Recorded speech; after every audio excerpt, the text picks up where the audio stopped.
Want to add stickers to your TikTok comments on iPhone? By doing this, you can make your comments more fun and expressive with just a few taps. In this video, I'll show you how to add stickers to TikTok comments on your iPhone. So without wasting any time, let's get started. Open up the TikTok app on your iPhone. Tap on your profile icon below. Next, tap on the three lines in the top right corner. Then tap Settings and Privacy. Scroll down to the bottom. Tap Support. Now tap Help Center. Now tap on Search bar.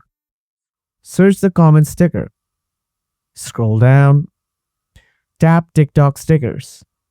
Now read the full paragraph. Now go back to your profile. Tap Inbox.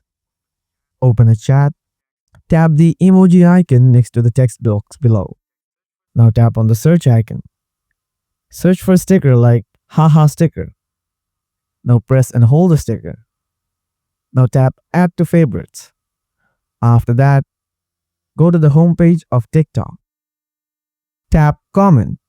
Here you will find your favorite stickers. If you don't see the sticker button, make sure your TikTok app is updated to the latest version. If you still don't see it, the feature might not be available in your region yet. And this is how you can add stickers to TikTok comments on your iPhone. Hope you found this video helpful. If you have any questions, write them in the comment box below. Thanks for watching. Catch you in the next video. Goodbye for now.